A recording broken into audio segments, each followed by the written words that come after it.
saying, man, if the streets ain't talking about you, man. If I can't spin a block and find out about you, man, the people ain't about you, man. That's just what it is, you know? But I got you. Talk about it, man. The streets, man. Yeah, this one's for the streets first. Stripes like a referee shirt. This one's for the streets first. Tell mama this the rebirth. I need church, I talk dirty. But my hands and my feet work. Teamwork, put in pain, but gotta bring it to the streets first though. This is our performance art space, and this is where they'll come in for a dance. But not only dance, we're teaching the kids how to play chess as well, right? So, wow, you know, chess is big. Like you can see, the kids are coming in, and right now we didn't have dance yesterday, so they're learning chess.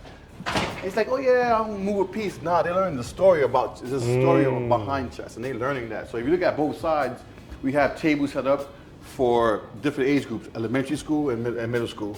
And when we're not doing chess, all this comes out, and we're focusing on dance. And so right now we have a partnership with Misty Copeland and her foundation, Be Bold. And they're coming here twice a week and they're teaching ballet to our kids. Twice a week? Twice a week. Wow. Yeah, so it's pretty ballet dope. And all of that? Yes, sir. Mission, right? Our mission is simple, man, and complex at the same time. It's saving and enhancing the lives of New York City youth, right? Kids in Harlem, across the street at Polo Grounds, right? So giving the opportunity to have a safe space where they can have fun, engage, feel appreciated, feel acknowledged and accepted. And this is what we do here, right? So they'll come in and just enter in the building, right? We're getting them off the streets, and now they're safe. Now our job is figuring out how do we, provide the resources they need. That means equipment, supplies, opportunities to kind of show what their talents, and this is what we do here. What are like some of the key programs and activities that the boys and girls give out? Because I see you got us in this tech room. Wow. Yeah, man, it's a great question for the great space, right? So one of the programs we have and we offer here is STEM, which is science, technology, engineering, and math. And this is where the kids are kids, right? They're coming in, they're building things, and not realizing that is engineering, right? Most people don't know about engineering, and they should. A black man is the richest man off of engineering. Man. So wow. We do coding. Behind you we have 3D printers, where they're learning how to code to the 3D printers. Ooh, okay. They're building tree houses. So these kids building tree houses using natural. Are they being taught how to fly the drones? Yes. Wow. Yes. So we actually have a drone race on the 24th of this month, and they'll be flying them on the outside field. So not only are they learning how to fly it, but learn how to fix them. So they, after a while, they fall and they break. But who fixes them? Oh. Right. And so this is us giving them opportunity to learn that there are jobs within your hobbies, right? So they're learning how to fly. They break. Now you can fix it. You can learn how to fix it. That can be a job later on, right? And so that's the idea. It's like everything we do, we want to make sure that we're preparing them for the future. See, if you expose them to more, I think even though kids love basketball, if you expose the kid to what the trainer does, or if you expose them to what the person that does the water, or the person that does the towels, or all I'm saying is there's different positions that even though through sports that you can learn. So I'm loving to see there's a lot of other things that you can learn other than just thinking tech mean computer or tech means smartphone. I mean, a perfect example of that is this week we ended our 4-week program with the Mets, where they learn about what it takes to put on a game, right? So it's not just the players; it's like the people who, the security, it's the concession stands, it's the physical therapists, it's the training staff. And so now they're learning about these positions, these job opportunities. And now we culminated with a trip to Citi Field, and the kids got to see everything. And it was powerful, man. I mean, kids, they were Yankee fans before they got there, right? At the end, they said, I'm a Met fan now. Shout out to the Mets.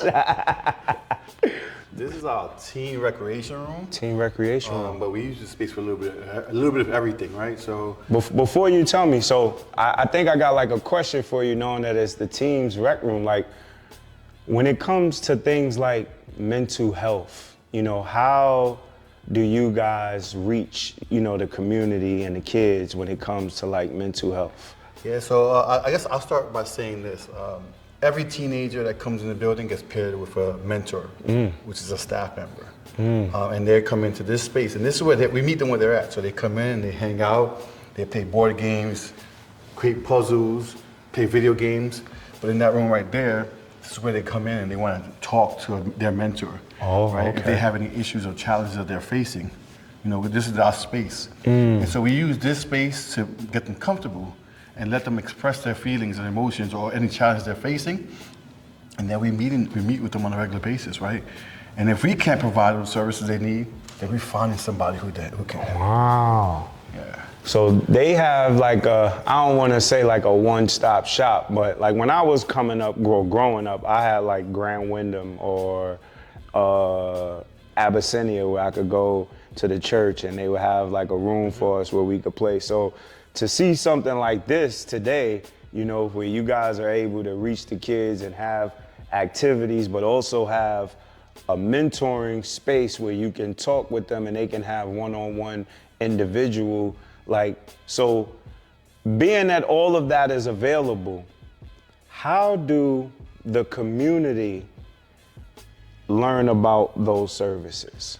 So I think we're grassroots here, right? So Okay. it's about word of mouth, right? I think people who are, we have 200 kids coming on a daily basis. When we first started, it was 40, right? 40 to 200, whoa, on a daily basis? Yeah, so wow. It's about word of mouth. It's about being active in the community.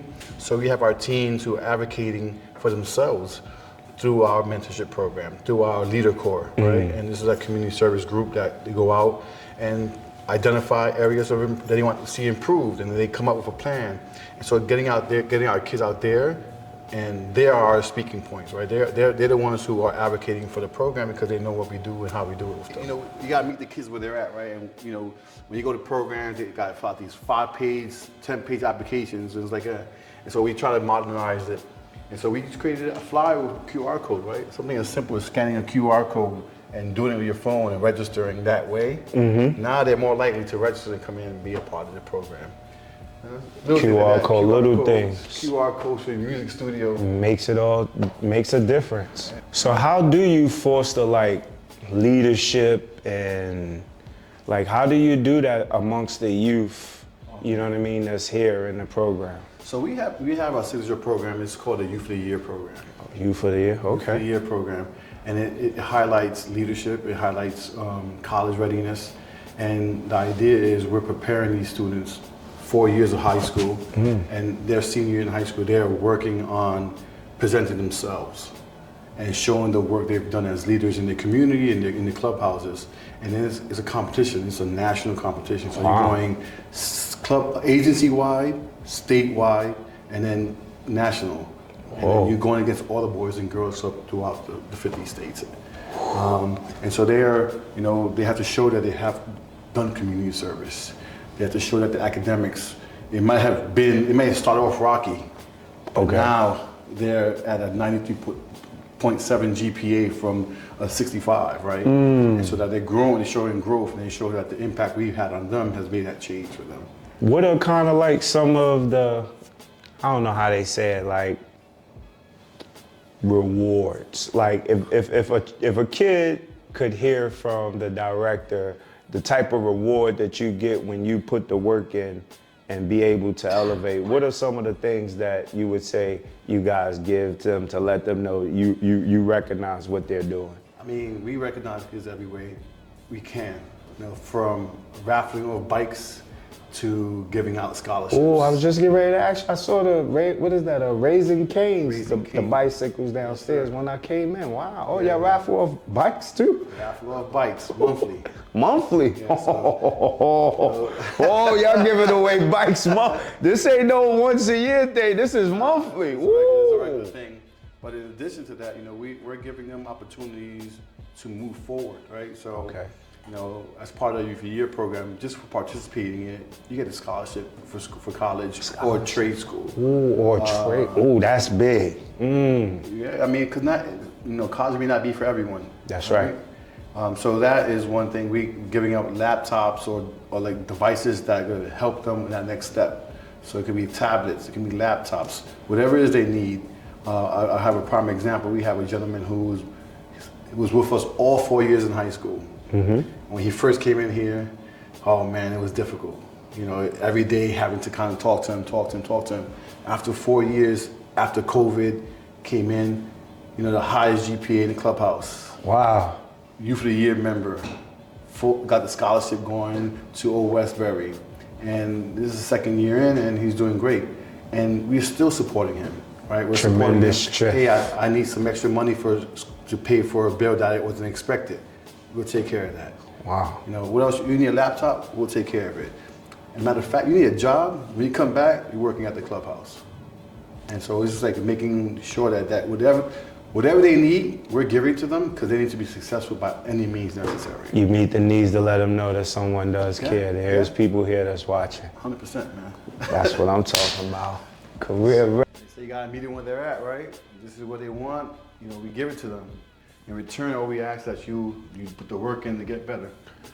So just out of curiosity, like when I look at all of this stuff that you guys have for these kids, especially here in this community, District 5, I mean, what roles do the parents play? Like, what could you say to a parent if they were listening, how you could use their help to get children to be a little bit more involved in what you guys have here to offer for them?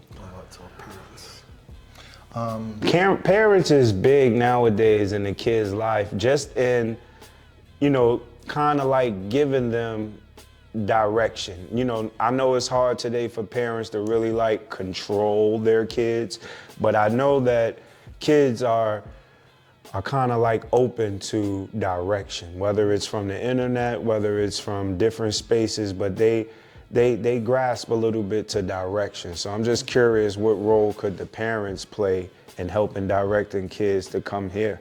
So I tell people all the time, parents are probably one of the most important part of this relationship, right? The parents are the ones who are searching for resources for their kids. And the idea is we hope that they see the importance of the resources we provide to them and then have them come in and register those members. And then once they register, acknowledge that we are their second parents and we care about their well-being as well. And when that happens, it's like a symbiotic relationship. The parents depend on us and we depend on the parents, right? And as long as we're always on the same page, the kids will always come out on the right side of things because they know that mom and dad are on the same page as Mr. Garcia and Mr. That's right. That's right. That is key right there. Parents, we need your help. We're here to help. PS5s, Xbox, PlayStations, you know, you name it, we have it. You know them. We want to make sure they have whatever they need to stay in the building. That's the key. They got what you need to stay in the building. And there's always this, which is necessary. Yeah. Those are our group norms, man. And these are things that the members come up with, right? Just not something the staff is saying. Okay. Right, so before we enter a room, we're coming in, we're talking to them. Okay, what is it? What does this room look like for you guys when you guys are in this space? What are those agreements that we're gonna create that we will follow? And they come up with these norms, these group rules. No one could tell me we're not stronger together, man. So like, how does the club like ensures that it meets like the needs of the kids? Like, I know that it's not easy, you know, trying to meet these needs for these kids, but how do you go about, you know, trying to meet the needs for the kids? We ought to start. I would say, one, we had to identify that we have to meet our kids where they're at. Okay. Right? That's where we started off at. And we want to hear it because our kids vote with their feet. If it's not meeting them where they're at, their interests and their needs, they're walking out and they're not coming back and they're going to other programs, right? And so we're surveying them. We're providing them opportunity to express their concerns or issues or dislike for something. But our biggest way is we have a national youth outcome initiative where we survey all our members ages 9 years old and up, and these surveys provide us feedback. And that feedback is used to kind of present to our parents, to our stakeholders, to our members, hey, this is what you guys said about the building, about the program, about what we offer. And if we don't meet the criteria for one topic, then we're figuring out how we can make that change, right? And we can only make that change with our members providing that feedback for us, right? Like, hey, I don't like macaroni and cheese for the hot supper we give, so we stop giving it. We're giving you something else. Like, so we listen to our kids and figure out where they're at, what they want, and how we keep them coming.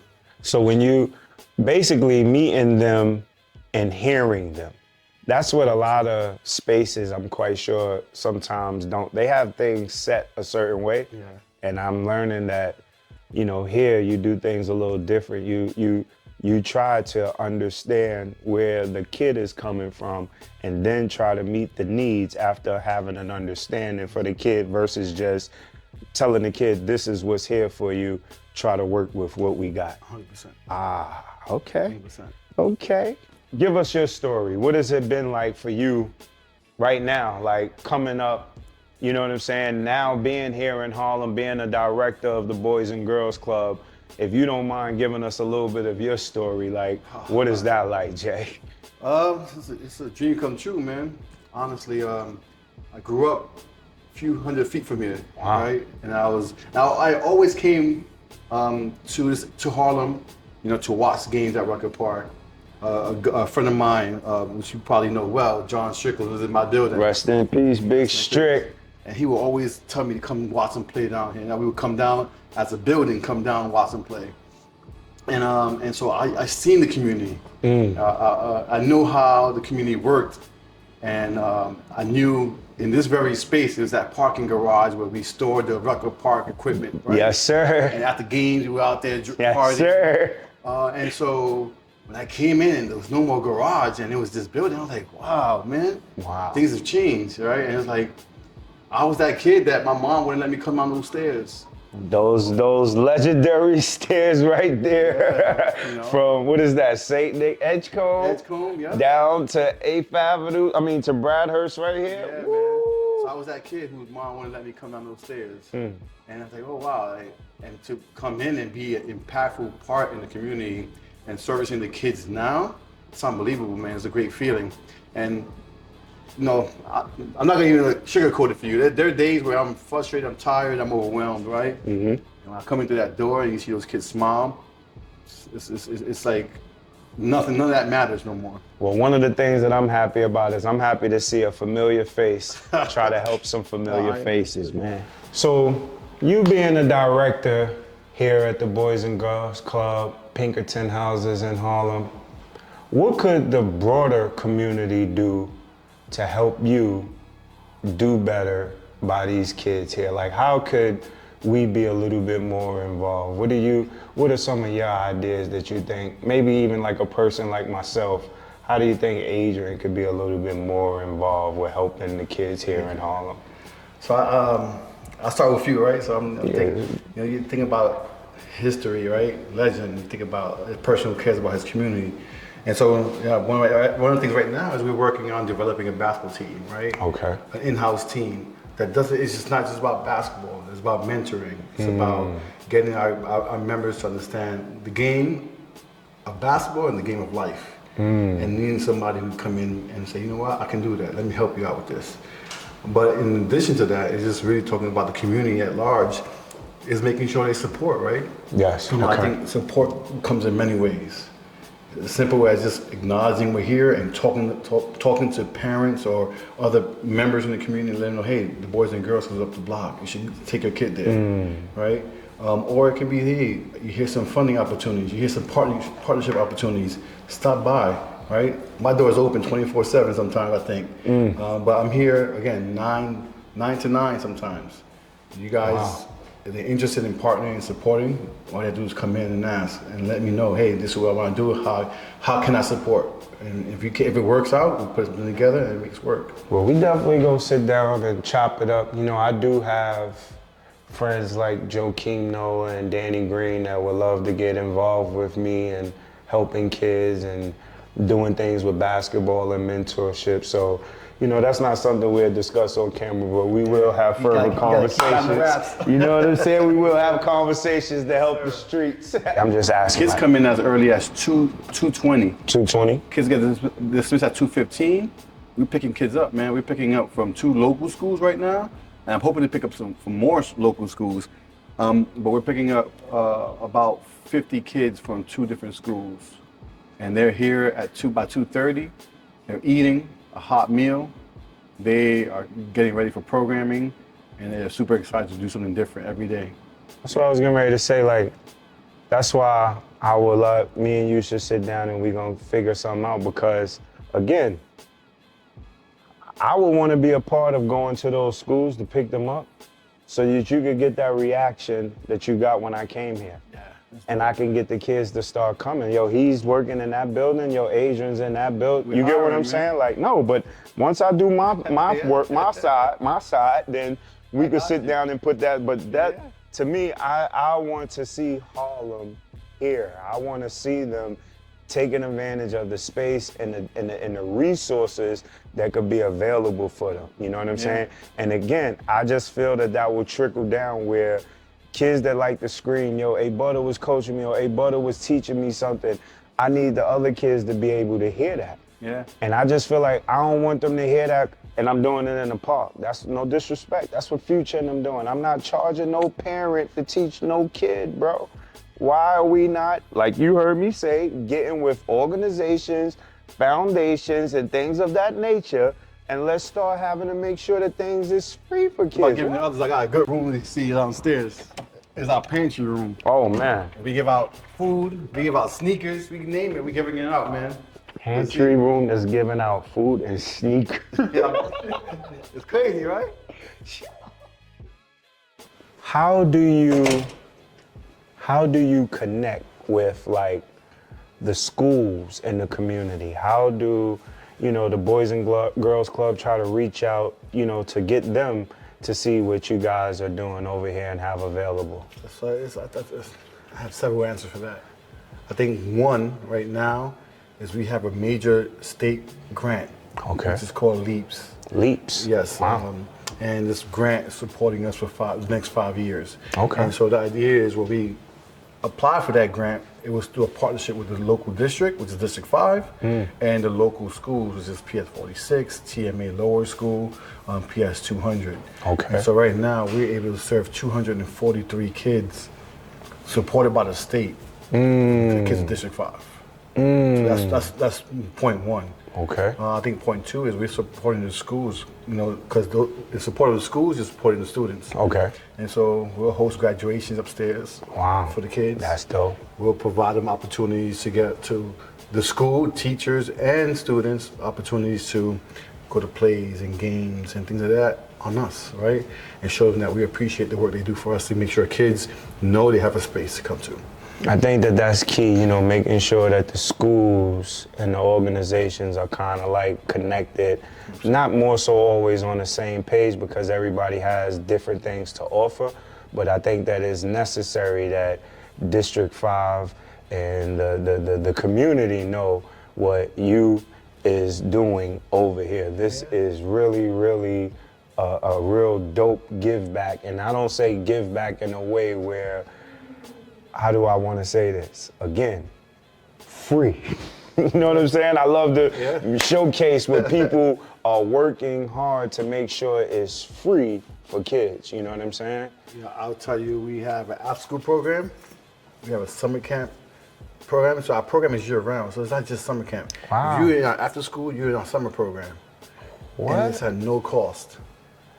Solo, hold on. You said if you in your after school program, then you in the summer program and it's all year round and it's no cost? No cost. Come on, Harlem.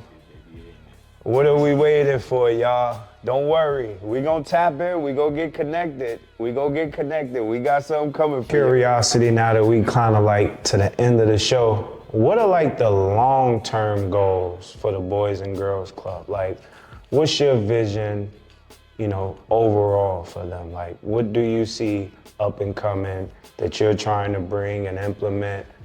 Maybe throw a little bit to let them know, you guys should get ready to join, because these are the things that we have available for you. I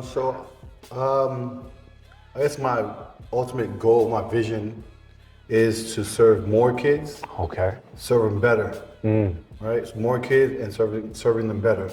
And I think we're in the process of talking to a friend of ours, right? And thinking about bringing Saturday night lights here. Oh, right? That's what the PAL, okay. We're trying to figure out how do we get more kids in this building, how do we get them in the building, and how do we serve them better. And then in addition to that, we think about mentoring, expanding our mentoring role or opportunities to provide those services to our members through either a partnership or through what we have currently happening in the clubhouse. Okay. And then whatever ideas you have, we're starting off that way, right? So, I love it, I love it, man. That means Harlem is sticking together. that's what it's about. That's what we really showing y'all. Yes, sir. Hey, I'm in the building, y'all.